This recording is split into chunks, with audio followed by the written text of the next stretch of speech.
Good evening, everybody. It's Steve with Real Progressives. This is going to be a very, very quick modern monetary theory primer. Completely didn't rehearse this, didn't think about it. I just said, my goodness, I want to go ahead and do one of these really short ones. So here we go. I'm going to go ahead and take a crack at giving you a very, very quick MMT crash course. So for those of you who have never heard of modern monetary theory, MMT, you'll see it around. You've seen a lot of the hashtags, learn MMT. You've seen each one teach one.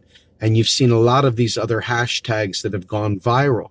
This is a really, really important subject. So it's important that you at least have some basic understanding of what it is we're even talking about. Okay? So MMT, modern monetary theory, is a description of how currency works. It's not just the United States currency. It's not just Japan. It's not just China. It's not just Australia. It describes currency wherever it's at. So MMT is typically referred when you're looking at a sovereign government, a sovereign currency issuing government like the United States, like Japan, like Australia, like the UK.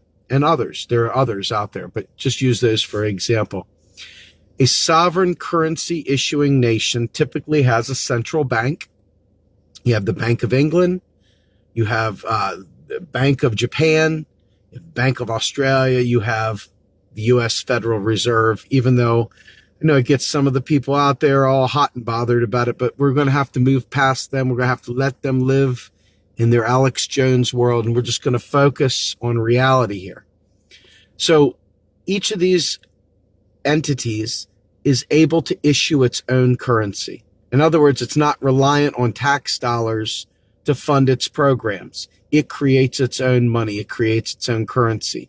By being a sovereign currency issuer, it can never go broke on debt denominated in its own currency. In other words, it can never, ever go broke. All the services that you and I claim we want are achievable when we understand that the lies they tell us about the country being broke, the country being bankrupt, the country not being able to afford nice things, the country having to make tough decisions and so forth, right? It's not true. So the next question people say is, well, if the country can just create money out of thin air, which it can, how in the world do we keep the value? What about the value of the dollar, right? Well, they say that what we have is a tax-driven economy, just like Australia, just like the UK, just like Russia and China and others. They have a tax-driven economy, meaning that by the imposition of a tax payable only in that nation's currency, in that unit of account, it makes it so that the people need that currency to pay their taxes.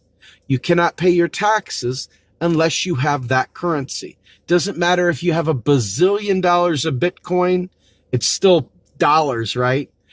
But your $1 bazillion of Bitcoin have to be cashed in so you can pay your taxes. You can't pay taxes in Bitcoin. You can only pay your taxes in United States dollars. Just like you can only buy U.S. Treasury bonds and United States dollars as well.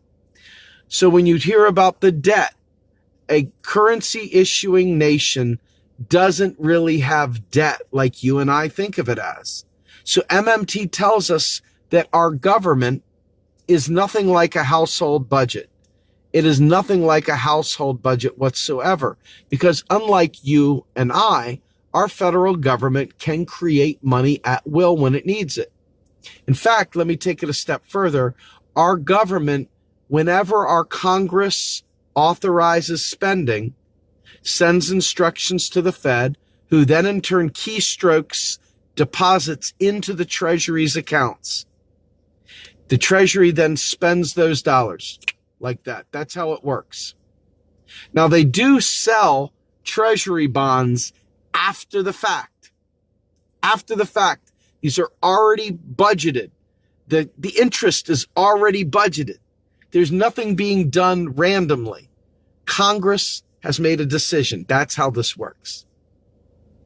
So the thing with a currency issuing nation, not only can it never go broke, but the constraint really is the existence of real resources that can actually use the currency, because all currency is access to resources. A lot of people talk about a resource-based economy. MMT, when you understand the way the currency actually works, is basically a resource-based economy, because it's the real resources that the pieces of paper and the digits give us access to. So what is the theoretical end to how much we can spend? Why don't we just give everybody $1 trillion and say, forget it, there you go, right? The reason for that is this: there is not enough resources out there to really offset that. So there's a point where it's ludicrous, and that is the point of full employment is one of the key tipping points for where we start getting to possibly inflationary concerns. However, one of the other important things when it comes to the limits of where we can spend are understanding where we are in the sectoral balances. In other words, we have public debt, which is our nation's government, the federal government, the currency issuing government that doesn't really have debt at all. Then we have the private sector debt, that would be you and I and our states, our municipalities, whatever. And actually businesses, even Bill Gates, right?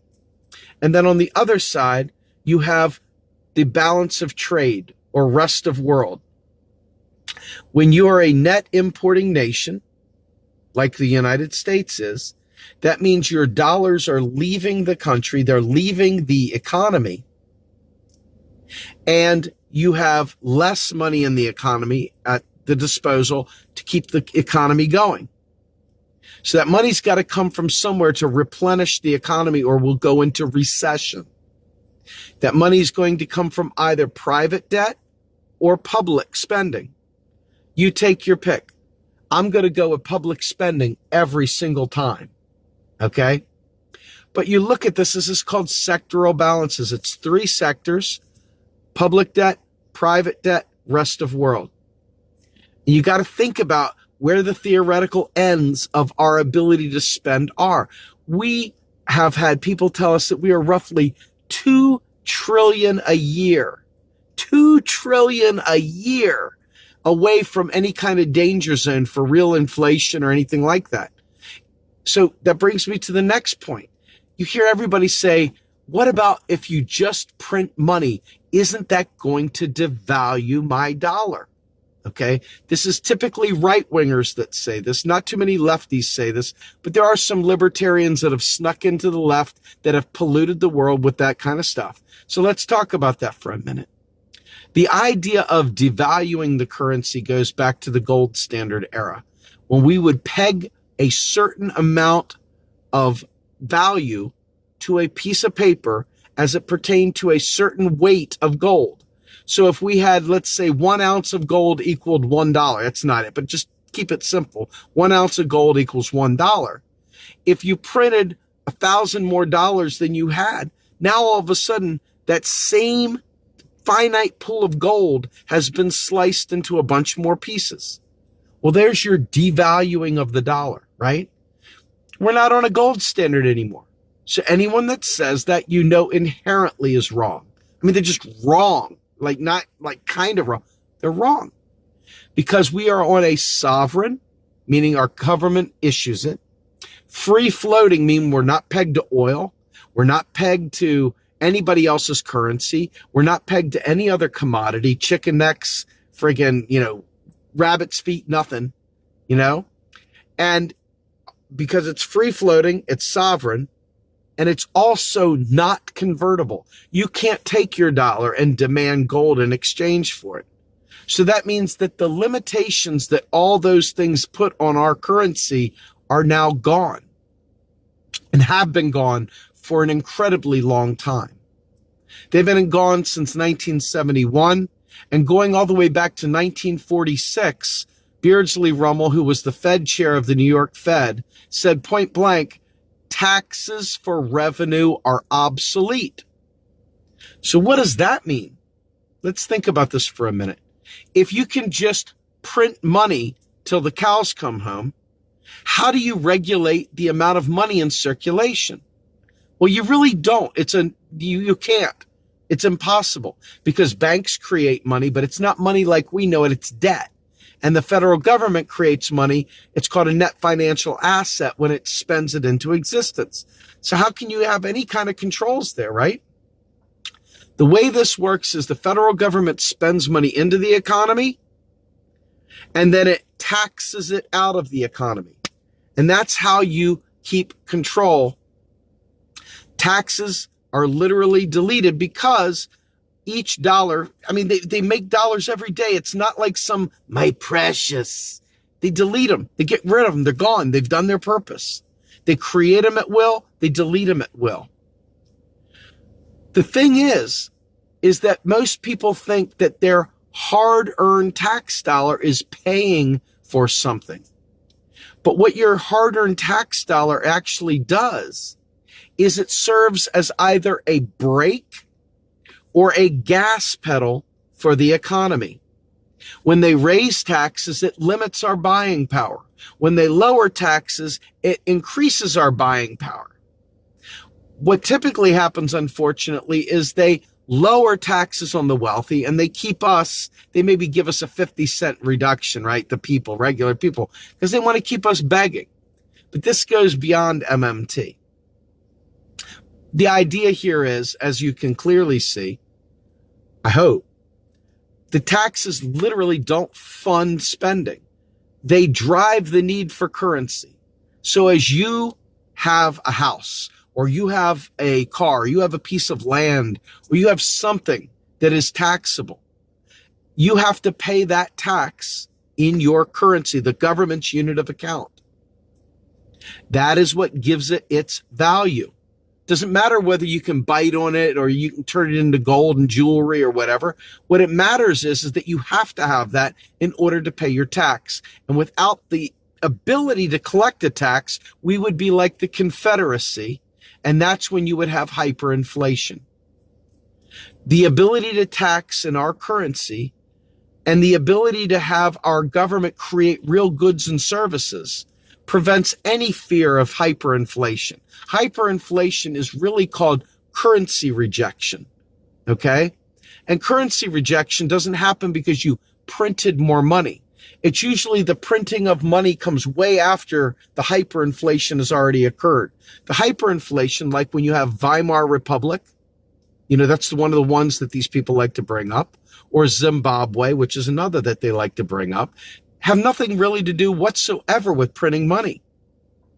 I'm going to give you a quick crash course on Weimar Republic, and then I'm going to jump ship over here to Zimbabwe. And then I might touch on Venezuela, because that's the other taboo thing that people that don't want to see the public purpose served bring up. So with the Weimar Republic, what you had was Germany had been decimated by the Treaty of Versailles. They had debt denominated in a foreign currency. They couldn't use German Reichsmarks to pay their debt to France from World War I. They were only allowed to pay it in French francs. So Germany had no control over French francs, and the debt was only payable in French francs. So what did they do? They couldn't pay their debt, and they were being crushed.